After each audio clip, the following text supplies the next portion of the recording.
بسم اللہ الرحمن الرحیم صلی اللہ علی محمد صلی اللہ تعالی علیہ وسلم۔ ناظرین کرام، ماہ رمضان شروع ہو چکا ہے۔ ماہ رمضان یہ اللہ کا مہینہ ہے، یہ اللہ کا مہمان ہے جو ہمارے پاس تشریف لاتا ہے۔ یہ ہر سال ہمارے پاس تشریف لاتا ہے اور دنیا کا یہ دستور ہے، یہ قاعدہ ہے، مہمان جب کسی کے پاس جاتا ہے تو تحفے تحائف لے کر جاتا ہے۔ تو یہ اللہ کا مہمان ہمارے پاس جب بھی آتا ہے تو عظیم تحفے اور تحائف لے کر آتا ہے۔ یہ کون سے تحفے لاتا ہے، یہ کون سے تحائف لاتا ہے؟ یہ اللہ کی رحمت کے تحفے لے کر آتا ہے، اللہ کی بخشش کے تحفے لے کر آتا ہے، جہنم سے آزادی کے تحفے لے کر آتا ہے۔ تو الغرض یہ ماہ رمضان جو اللہ کا مہینہ ہے، اللہ کا مہمان ہے، ہمارے پاس بڑے بڑے عالی شان تحفے اور تحائف لے کر آتا ہے۔ وہ تحفے، وہ تحائف اگر ہم قبول کرنے میں کامیاب ہو گئے تو دنیا و آخرت میں ہمارا بیڑا پار ہو جائے گا۔ اور حاضر محترم، یہ بھی دنیا کا دستور ہے، دنیا کا قاعدہ ہے۔ جس شاندار طریقے سے مہمان کا استقبال کیا جاتا ہے، اس کا احترام کیا جاتا ہے، اس کی اعلیٰ طریقے سے مہمان نوازی کی جاتی ہے، وہ مہمان اتنا ہی زیادہ خوش ہوتا ہے اور اتنا ہی زیادہ نوازتا ہے۔ تو ہم اللہ کے اس مہمان کی جتنی زیادہ قدر کریں گے، جتنا زیادہ احترام کریں گے، یہ اللہ کا مہمان ہمیں اتنا ہی زیادہ نوازے گا۔ ہم اس کا کیا احترام کر سکتے ہیں، کیا اس کا شاندار استقبال کر سکتے ہیں؟ اس کا استقبال، اس کا احترام یہ ہے کہ اس مہینے کو اللہ رب العزت آقا علیہ الصلوۃ والسلام کے بتائے ہوئے احکامات اور طریقوں کے مطابق اپنی زندگی بسر کریں، عبادات کو بجا لائیں، سنتوں کو بجا لائیں، حرام کاموں سے بچیں، چوری چکاری سے بچیں، غیبت سے بچیں، فحاشی عریانی سے بچیں، فلمیں ڈراموں سے بچیں۔ الغرض اپنی زندگی کو قرآن اور سنت کے مطابق جتنا زیادہ بسر کریں گے، ہم اتنا ہی زیادہ اس اللہ کے مہینے کے احترام کرنے کے قابل ہو جائیں گے، احترام کر سکیں گے۔ تو خیر حاضر محترم، آج ٹاپک جو ہے ماہ رمضان کے مسائل کے حوالے سے، بہت سارے مسائل ایسے ہیں کہ جن کے حوالے سے لوگ غلط فہمی کے شکار ہیں، اور بہت سارے مسائل ایسے ہیں کہ جن سے لوگ غافل ہیں، جنہیں نہیں جانتے۔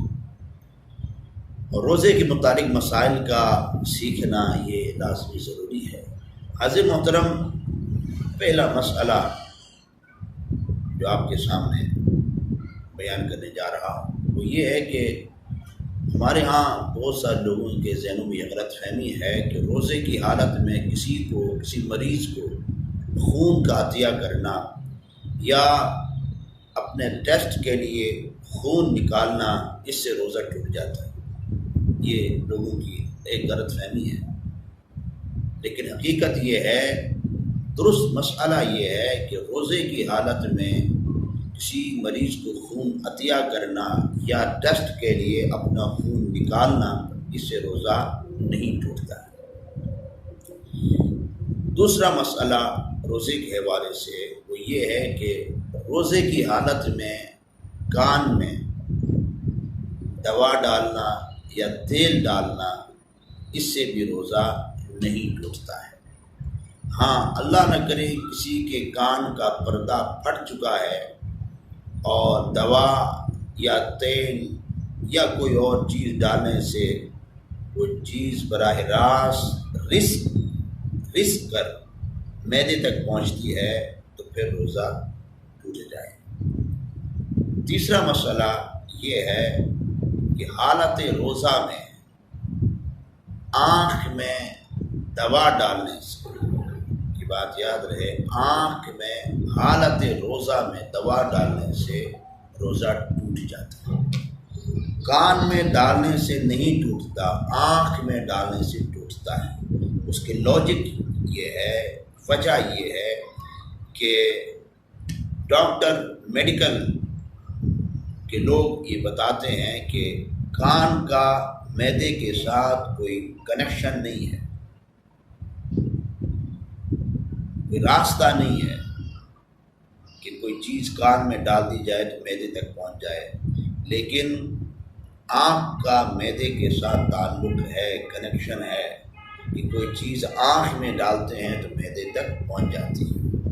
تو لہٰذا آنکھ میں دوا ڈالیں گے تو روزہ ٹوٹ جائے گا، ہاں سرما لگائیں گے تو روزہ نہیں ٹوٹے گا۔ اس کی وجہ یہ ہے حالت روزہ میں آقا علیہ الصلوۃ والسلام نے جو کہ سرما لگایا ہے، اس آقا کے عمل کی وجہ سے، چونکہ شریعت آقا کے افعال کا نام ہے، حضور کے اقوال کا نام ہے، حضور کے طریقے کا نام صلی اللہ علیہ وسلم، چونکہ آقا علیہ الصلوۃ والسلام نے حالت روزہ میں سرما لگایا ہے، لہٰذا سرما لگانے سے تو روزہ نہیں ٹوٹے گا، لیکن دوا ڈالنے سے روزہ ٹوٹ جائے گا۔ تیسرا مسئلہ وہ قے کے حوالے سے جو بہت زیادہ پوچھا جاتا ہے کہ حالت روزہ میں قے آ جائے تو کیا اس سے روزہ ٹوٹ جاتا ہے؟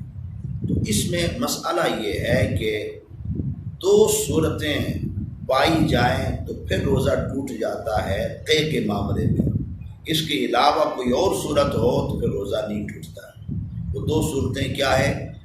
قے آئے منہ بھر کر یا کم آئے لیکن کچھ ذرات قے کے واپس حلق کے ذریعے پیٹ میں اتر جائیں تو پھر اس سے روزہ ٹوٹ جاتا ہے۔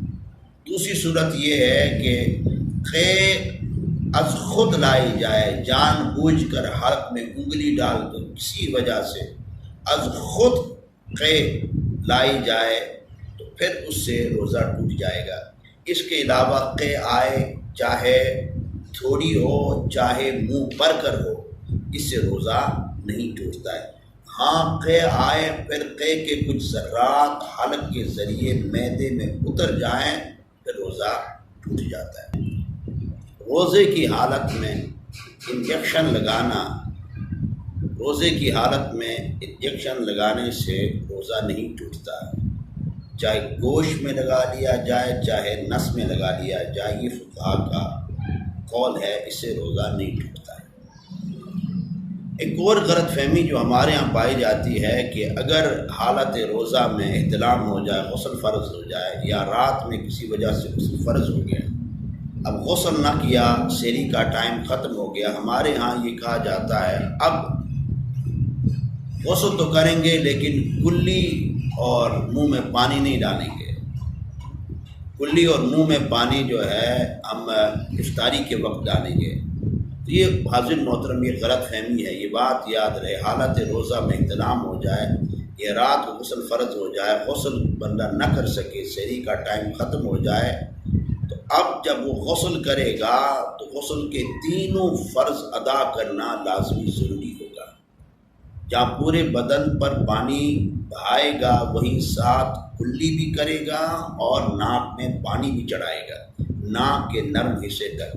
اگر کلی صحیح طریقے سے نہیں کی، ناک میں پانی نہیں چڑھایا تو غسل نہیں ہوگا، انسان بے غسل ہوگا، ناپاک ہوگا، نہ نماز پڑھ سکے گا نہ اور کوئی کام کر سکے گا۔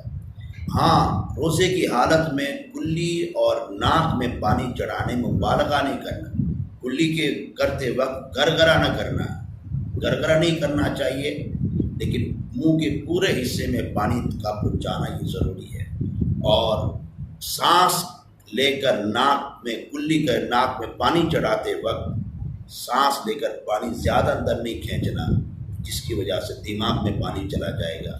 تو مقصد کیا ہے، خلاصہ کیا، خلاصہ یہ ہے حالت روزہ میں غسل جب کریں گے، غسل فرض ناک میں بھی پانی چڑھائیں گے اور کلی بھی کریں گے، لیکن گرگرا نہیں کریں گے۔